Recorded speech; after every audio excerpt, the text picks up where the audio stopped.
manyo gin go nyaka Saturday to nyo wach no tuo makata Tuesday manyo wakinde ke kwayo ni mondo omiye thuolo mondo gingi ane ka bedo no chango by Tuesday no. There was no certainty ni by Tuesday no nyalo bet ni koro en thuolo mo nyalo biro go e Senate. Therefore Senate nyo ngado ni gidhi mbele mondo gitieki. So I think the process nyo dey in a way ma fair, a way ma inclusive. The fact ni the Guinea no chorgi they required quite a significant number of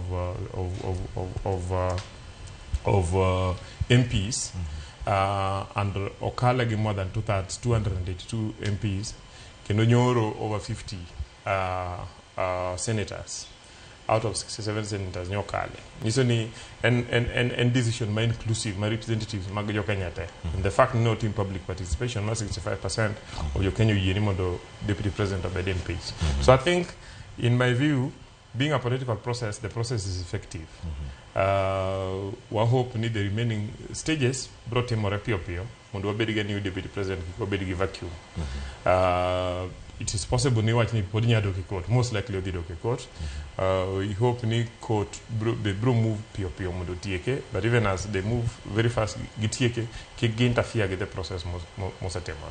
Ero kama na inya wakili Charles Menega kapoka ka UAO. Bura manya bedo kae ni dhi bedo kata ka emake ka gini bono chopo e doho.